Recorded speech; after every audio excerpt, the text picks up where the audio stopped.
Video. We are live, gentlemen. You know, it's funny. I'm live wherever I go. It's just funny. Just this phone captures it only once in a while, but we are live. Yes. Ivor, you'll know the answer to this question. We want to dedicate tonight's shir in honor of Roger Lister. So Avram Yitzchak ben Moshe. Right. I know it's Avram Yitzchak ben Miriam. Yeah. I remember the name for that, but I don't remember Avram Yitzchak ben Moshe. So it's Avram Yitzchak ben Moshe. So the shir is dedicated tonight in loving memory of Dr. Roger Lister, who was quite a regular participant of our shir. Used to come quite a bit. This thing keeps on buzzing and moving. Okay, just see if we can try to get it to stop moving. Right, who was quite a regular participant over here, and it's lovely to be able to dedicate the shir in his honor and his memory. And my memory would be a blessing for all of us. Okay. We miss his challenging questions. Oh, we definitely miss his challenging questions, and we miss his insight. Yeah. We enjoyed Roger's insights. It's a shame. Yeah. Okay, gentlemen and ladies. Okay, we have some people who are joining us. There's Bev here. There's Stefan here. Hello to them. And Beth. Right. Tonight, the first thing I'm going to speak about is an interesting idea that's brought out. I saw this in Rabbi Fran's book. I saw it a few weeks ago. I saw the idea brought by Rav Yerucham, the Mir Mashgiach, whom we've quoted here many times. And the idea is only partially from him, but they quote a medrash. The medrash basically says that God wanted to give the Jews a lift. God wanted to do something good for the Jews, and therefore God said, I showed you the light in the desert, now you show me the light. What does that mean? That means that when the Jewish people went through the desert, they had two sets of clouds. If you remember, there's a cloud of the pillar of you have the Ananak, obviously, you have the pillar of a sort of smoke, right? You know, right? And then you have the other type of cloud that you had. The Jews were surrounded by fire, a pillar of fire. So God says, that fire showed them the way at night, where they have to go, how they don't go, etc., etc. To which God says, in the same way I showed you the way at nighttime, I would like you to now show me, or to light up my Mishkan. What does that mean? More importantly, what's so uplifting about that, and what do we understand from this? So he quotes the following. Hi, Ard. Hi. He quotes the following idea, which I think is a very beautiful idea, and I think there's a lot of truth to this idea. I'll tell you the story that comes with it afterwards that Rabbi Fran quotes, which I thought the story was brilliant. And I'm sure there'll be many people in this room that will understand and really follow along with this. So the idea is as follows. Let's say I do something. Let's say I do you a favor, Michael. Okay? So I say, here, Mike, done you a favor. And Michael says, thanks very much. How can I repay you? No, don't worry about it. No big deal. Nothing to worry about. I don't even think about it. It's nothing. Right? On the one hand, that sounds very, very nice. Because you've done me a favor. And I've just said, well, whatever. No big deal. Mm-hmm. But Rabbi Yerucham says there's another side to this. And that's the following. If I do you a favor, or you do me a favor, and then you want to thank me for what you're doing, what I've done, and I say, no, don't worry about it, it was nothing. What am I not allowing you to do? Return the... Correct. Yeah. Return the mitzvah. Return the favor. I'm not allowing you to really say thank you back to me. Mm-hmm. Instead of allowing you to maybe either return the favor or to say thank you, what I'm doing instead is when you say thank you, I go, das is nothing. Mm-hmm. What happens then? You remain indebted.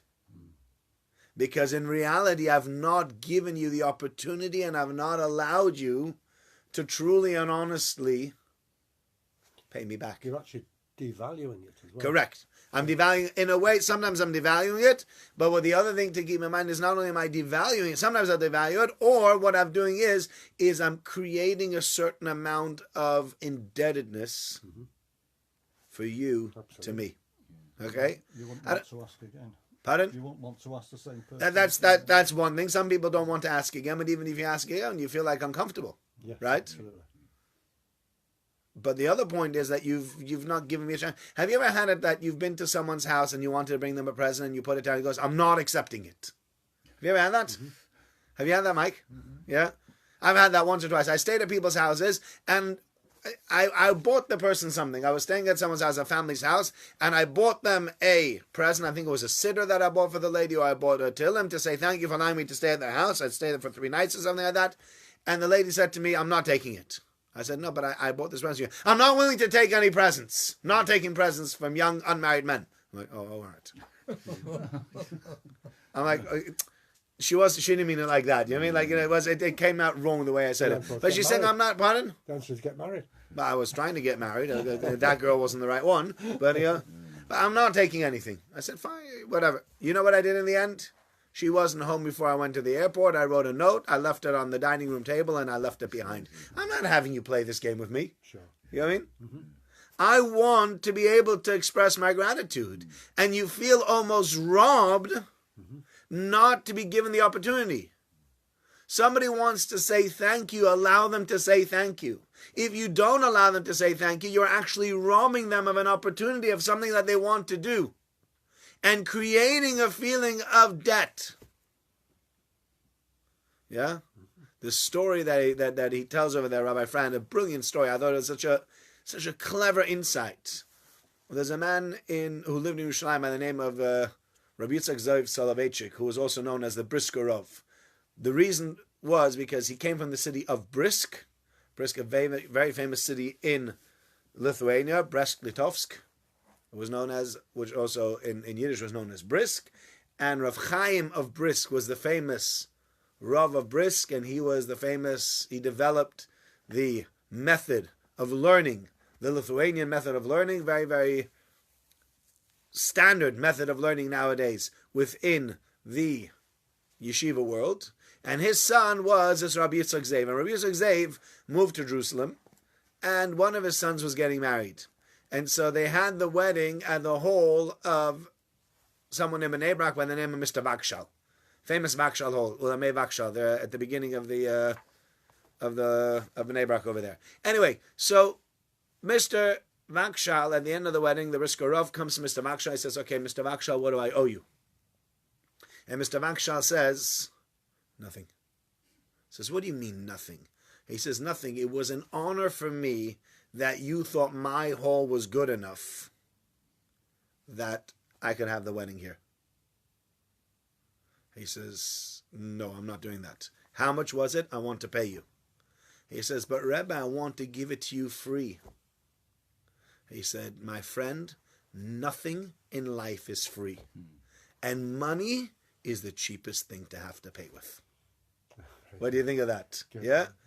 Do you understand? You see the depth of that? Nothing in life is free, and money is the cheapest thing ever to have to pay with. Hey, Iris is here. Michael, say hi to Iris. Hi. Well, there you go. Iris, that was for you. Yeah? I thought there was such a depth to that idea, that the cheapest thing in life to pay with is money. Yeah, Michael's here already. He said hi to you. She says Michael arrived. Yeah. We have 2 Michaels here, Michael Goldstone and Michael Greenberg. So we've got we're full of Michaels. Yeah. One of the requirements. Pardon? One of the requirements. That's not a requirement. We have but a third of the participants are called Michael, believe it or not.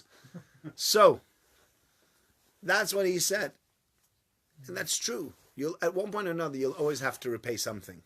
And the Brisker Rov says, I'm not staying indebted to anybody, and if you don't take my money now, I owe you one. And then at one point or another, you might just pull that favor on me just when it's really inconvenient. I'd rather give you the money and give me the chance to pay you back. Give me that. It's easiest.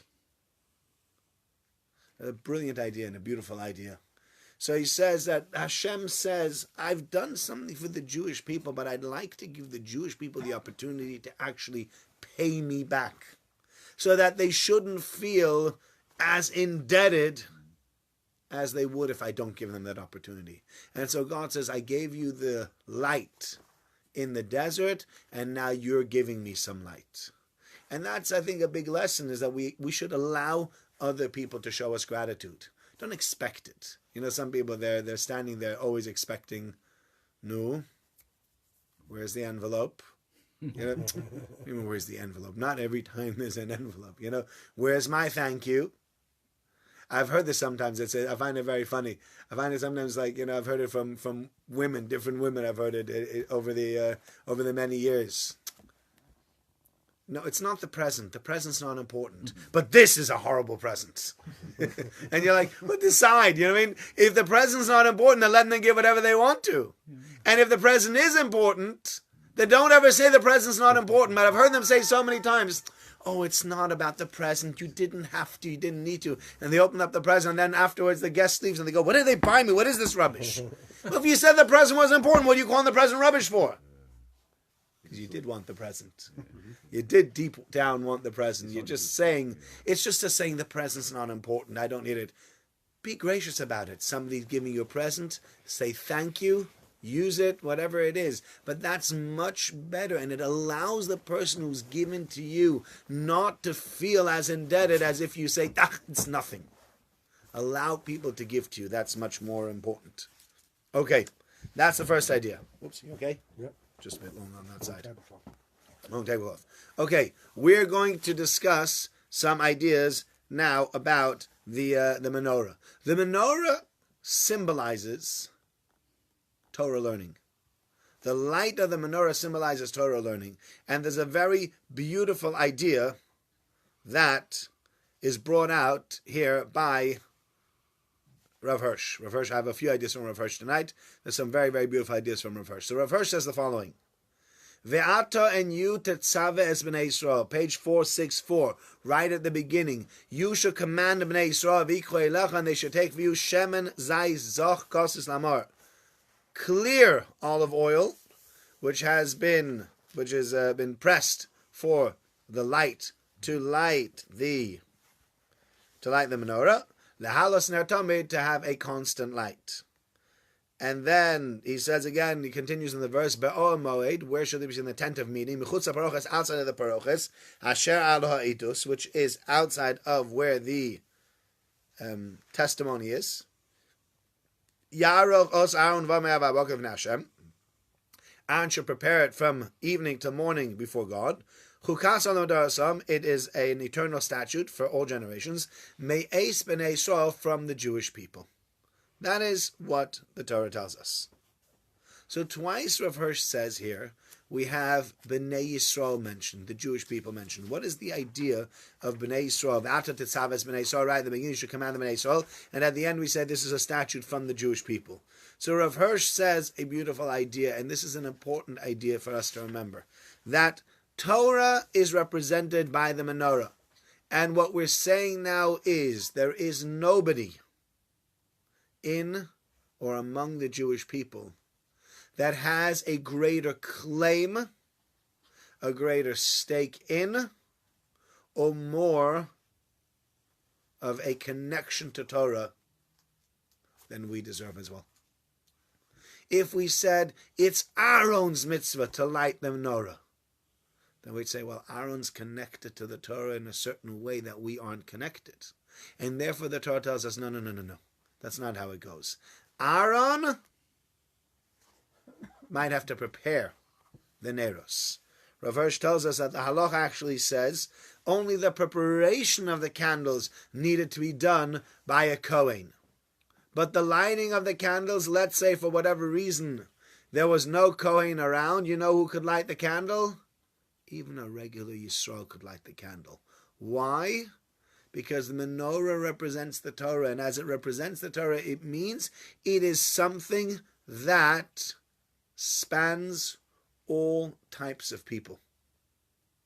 Whether you're religious, whether you're irreligious. Whether you learn it, whether you spend 20 years in kollel, or you've never been to kollel before, you've never even stepped into a shul, it doesn't really matter. It doesn't make a difference. A person has an eternal right. Every Jewish person has an eternal right to the Torah. And anybody who says, it's got nothing to do with you. What does he want it for? Why is he learning it? What does he have a connection to Torah for? Whoever asks that question doesn't understand what it means, what Torah means. Because Torah is not someone's and not someone else's. It belongs to all of us. That's the first idea about Torah. The next idea that he says is also, it's a beautiful idea. And this is something we might have discussed partially last week. I'll tell you about what I spoke about. I mentioned this story. I told this story in shul already, but I'll just mention it as an aside one more time. The way the Torah describes the candle, leha'alos ner tamid. What does leha'alos mean? To raise. What does it mean to raise up a candle? Why are we talking about raising up candles? And what does raising up candle have to do with Torah learning? So again, Rav Hirsch quotes over here about Torah learning another very important, beautiful idea. And that idea is the following. What is the idea of a teacher in Torah? What is the teacher's job? What would you say? What's the teacher's job? Help with understanding. To help with understanding. But his final job, how do I know the teacher's done a good job? If the pupil knows what is okay, saying, what is true, but understands. even more than that. So they will spread the word. Okay, as well, absolutely. Spreading the word, no way saying. Rav Hirsch says another beautiful idea. He says in Judaism, Teach others. He will teach others as well, but in Judaism, the job of a teacher's job is done when he becomes, or a teacher has to create a situation where he becomes superfluous. That makes a good teacher. When the people can learn on their own. When the people can learn on their own. Yeah? That, and only that makes a good teacher. Because if you say that he goes on and teaches other people, great. And what else did we say? What were the other things that we said? He gets a good understanding, that's all great. But what we really want is one step beyond that. We want to create independent learning people. That doesn't mean that there's nothing else to learn from the person or from the Rebbe. Many times you have a teacher that has taught you stuff and that you could still end up learning more from. But the brilliance of a good teacher is if you can create a situation where the person doesn't need you to learn anymore. And that is a very, very difficult thing. Sometimes, again, coming back to the indebtedness, as teachers, it's very hard. Because you teach someone and they grow when they grow. And then at one point or another, you know what happens? They know more than you. They either know more than you, that does happen sometimes, they know more than you, or they start to become independent. And what happens when they become independent? It's the same for parents, by the way. Yeah? You give so much to your kids. What happens when your kids become independent? They lose touch with you. Many times. Yeah? They go their own way. They just go their own way. And then you hear from them once in a blue moon. Hi, Dad, how are you? Oh, it's been 3 weeks since we spoke. Oh, I didn't realize. How did that happen? How come it wasn't 3 weeks since you spoke when he was 5 years old? Because when he was 5 years old, what did he need you for? He relies on you totally. Relies on you totally, almost. Yeah? Most things they rely on you for. Few bits and pieces here they can manage on their own. When they're 8, they rely on you less. When they're 12, even less. When they're 15, they think they don't need you anymore. Strangely enough. They definitely still rely on you and they definitely still need you. But that's just a facade. And even at 30 or 40, sometimes we still need our parents. Right? We still go back to them sometimes for advice. Sometimes we have to go back to them for money. It happens. Right? It can happen. Definitely. Yeah? But we create, in Judaism, one of the greatest things is to create independent people. And as a Rebbe, is sometimes very hard for a Rebbe because you create independent students and then they leave the nest, so to speak, meaning your yeshiva or your shul, or they stop coming to your shir, and then you're just another figure in their life. It's interesting, one of the boys that was learning in Rav Moshe Feinstein's yeshiva, Rav Moshe Feinstein, with the Gadol Adar, he was the greatest man of his generation, just an unbelievable person. We have the book over there. If you're interested, you can borrow the book. If you're on Facebook, you won't be able to borrow that. But the people in this room can actually reach out and borrow the book if they wanted to. And Rav Moshe, one of the yeshiva students came to him and said, what should we do? We're going home for Bein Hazmanim. We're going home for midterms or half term, or whatever you want to call it. We're going home on holiday. What should we do? And he said, one of the things that you should do is, when the Rav gives the shir in shul, you should stay inside. So what? Yeah, when the Rav gives the shir in shul, you should stay inside. But no, that's the point. I know you might have outgrown it, but the Rav then feels very, very useless. Because at one point or another, people somehow feel like, oh, what does he have to teach me now? There's nothing else he can really teach me. I go to yeshiva now. I learn Gemara. What is the rabbi going to give? Oh, he's going to give a beginner's chumash shir, is he? So interesting. Between Mincha Ma'ariv, he gives like a 5-minute halacha shir. And all the people listening, maybe the rest of the community are listening and they're learning basics, and it's very, very important. But I'm a yeshiva bacher. I'm above and beyond that, Rabbi. Well, you weren't half a year ago or a year ago. And now when you make yourself so big, all you're doing is making the rabbi feel bad. That he can't really... So that as soon as, and I've seen this in certain shuls, as soon as the rabbi gets up to speak, all the learned people get up and walk out. Really? Yeah? Wow. All the people that are not so learned say, this guy's got something to teach me. People are like, him? What's he going to teach me? You give some kind of low-level shir. I know better than that. I can go outside, I can learn Gemara, I can learn Rambam, I can learn Shulchan Aruch. I don't need this rabbi fellow. Rav Moshe says, never think that. Because you're going to let the rabbi feel very bad and feel almost unwanted. It depends on the individual, doesn't it, really? It doesn't depend on the individual. They feel that way, but they don't because they're respectful and they feel, appreciative. Yeah. So that's the point, is that on the one hand, so you create... My job as a rabbi and the job of any good teacher, etc., really is to create independent people. Because if we don't create independent people, we're really failing them. Right? Mm-hmm. If somebody coming back to that story that I told, all of you probably heard this story again. So I give a very short synopsis. But basically, I went to the airport. Well, some of you might not have heard it. You probably weren't in shul because you must have been in the youth minyan. You might not have heard this story. I don't hear many of the sermons you give. That's what I'm saying. You're in the youth minyan. I'm not holding it against you. I'm just saying you might not have heard it. But I think everybody else here might have heard it. I'm just going to mention it very briefly. But the idea was that I went into the airport and some fellow started talking to me. Yeah, he's quite a well-known individual, but he seems to be a famous Jewish down and out. He's a fellow that never he lost his home and he's homeless and he sleeps in the airport every night, etc., etc. And whatever, I helped him out a little bit financially. Again, when I say a little bit, I really mean a little bit. I can't sit here patting my back saying I've given him so much. I didn't. But what happened was, after I left him, I was rethinking about my giving to him. Because when you give to him, you feel very good. He's a homeless person, and I was able to give to him, and I was able to make him feel better.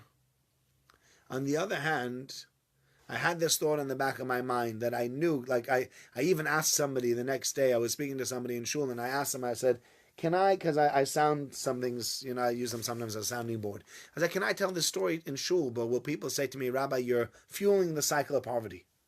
Yeah? People might say, that's not a good thing. You gave him money. You've not really helped him. And how'd you know? Maybe he's a drunk. Maybe he's a druggie.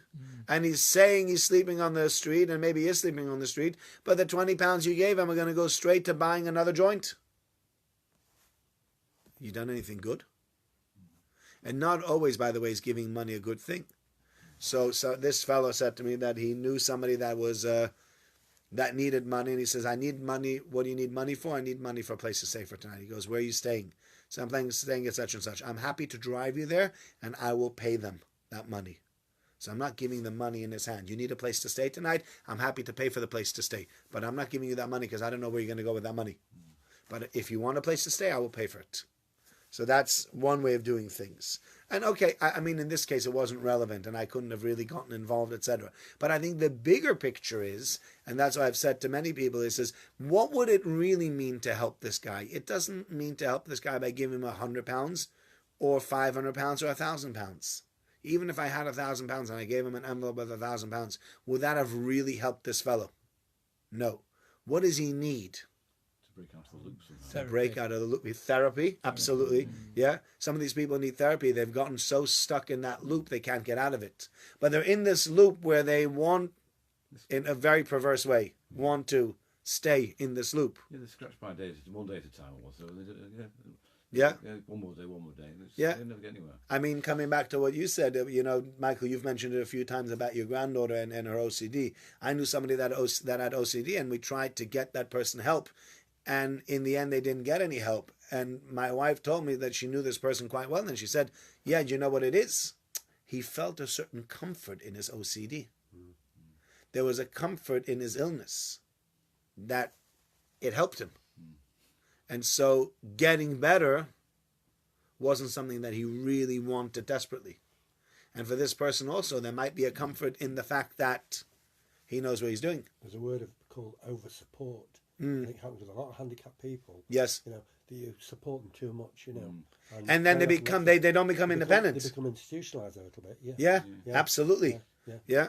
And it's unbelievable because Miriam Mintz said to me that she's dealt with people that have come out of the army that have then also become like down and out. And the reason is because the army literally regiments for them everything. They tell you when you go to sleep, they tell you when you get up, they tell you when you can go to the toilet, they tell you how to wear your shirt, they tell you how to press your trousers, they tell you everything. Soldier, you're just like that. Same in prison as well. Yeah. And when you come out, she says, there were people that came out, they didn't know how to be independent anymore. Because after years in the army, they've been told what to do. Now suddenly they have this freedom. They don't know how to deal with the freedom of being just self-sufficient. Like the guy told you that.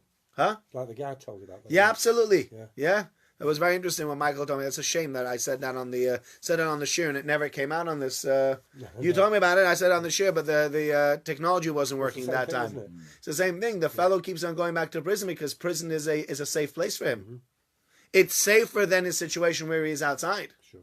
And the truth is, we speak about this in Yiddishkeit all the time, and the greatest thing in Yiddishkeit that we can do for somebody is giving them independence, whatever it is. If it's financial independence, that's a great thing. So what's the greatest form of tzedakah, by the way? What's the greatest form of tzedakah? Giving somebody a job. Giving someone a job. Mm-hmm. Because you give them money for work, and they can do that money, and they don't have to feel indebted to you for that money. Because isn't there? They say that you can give a person money and you feed them for a day. That's you right. Give them seeds, you feed them for a year. Yeah. So it's the same with that's the thing with the fish. Yeah, sure. Give a man. I've heard it with the fish. The same idea. I think it's the Chinese proverb. Give a man a fish and you feed him for a day. Teach him how to fish, you'll feed him for a lifetime. Right, same idea. Yeah. Anybody else here with another profession? There's always somebody that has to fix this saying. Like, no, I heard it. Absolutely. I heard it with a shochet. I heard it with a fishmonger. It doesn't matter how you say it, but that's the point. Sure. You want to give that, and that was the idea over here also. We want to give the person the ability to be independent. That independence is such a wonderful thing. If I were able to help him, if I could take that person off the street and give him the independence to be able to fend for himself, get himself a job, not just cardboarding, whatever they call it. The guy is standing literally outside on the street wearing a cardboard box, advertising things. What do they call it? Cardboarding? Sandwich boards. Sandwich boarding, yeah. So this guy was sandwich boarding. Yeah. And he made a bit of money, made £20, and that's his £20, and now he's got enough to be able to go somewhere to sleep there, and he's got a bit of food, and move on. Next. Is that really what you want? You want to sleep in the airport and sandwich board and sleep in the airport and sandwich board and get a bit of money, etc., etc.? It's not really what you want, but you're stuck in a rut. I don't think anybody wants that. The question is, can you get him out? Now, I can't get him out of that. A, because I don't have the finances for it. B, because I'm not the professional to do it. It takes professional people to help these people. Yeah? But the point that I'm making is, really what this person needed was independence. He did not need £20. And in a way, the £20 is not necessarily useful to him. Or because I can't help him, it's going to take him over. But it's not really going to help him. And in anything that we do for other people, as a rabbi, as a teacher, as a parent, try to create independent people. People that can then go out and do their own thing. Because if you don't, you have an issue. Even my wife recently, she went to a course and they were teaching about this parenting model. I was just writing it up tonight. And they show you a circle, and in the circle you have two halves. One says CP and one says NP. CP stands for critical parent, NP stands for nurturing parent. It says each side has a positive and a negative. So if you have parents that are very critical, on the one hand, a critical parent gives his child boundaries.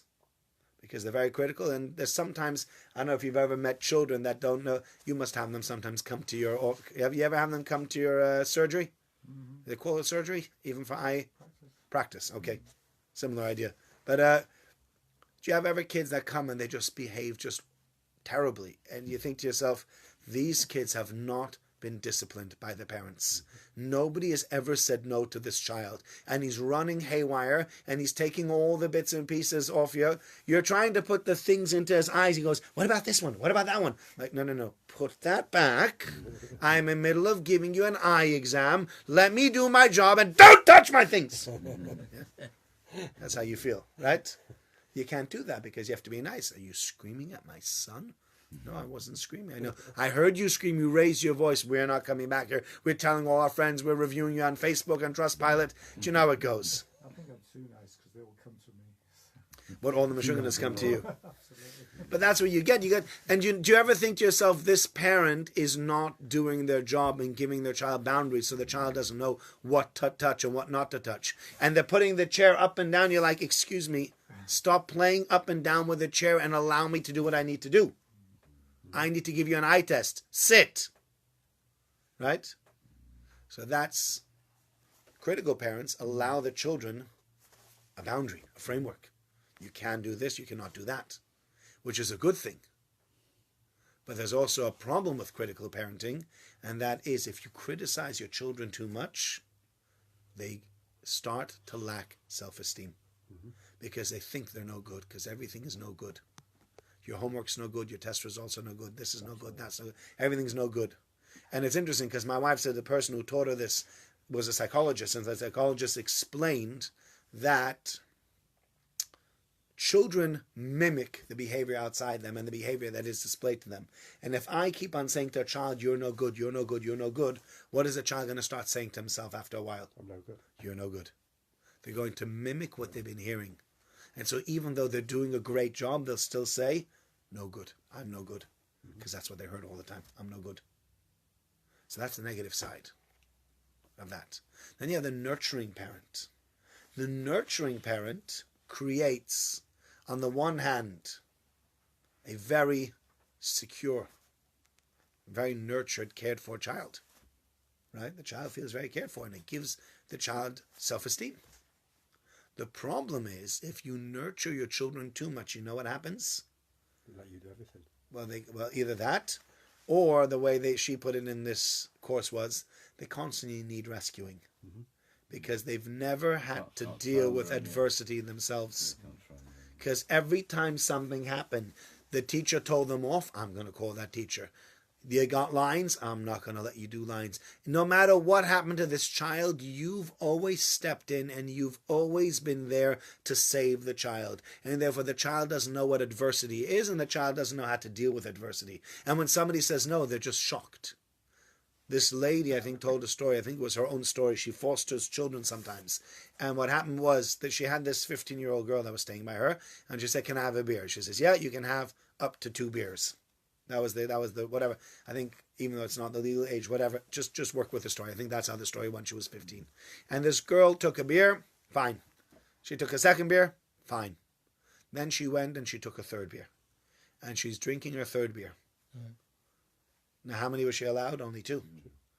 This lady walked over and she says, I said only 2. She took the beer, turned it upside down, poured it all out, and said, that's it. 2, and that's all you get. And this girl was like in shock. What happened? And she said afterwards, she said it was a very refreshing feeling. It's the first time ever somebody's actually said no to me. And I wish somebody had done this earlier. Yeah? But if we don't do that, then they do whatever they want to. They're just, because, and they always need rescuing because they can't fend for themselves.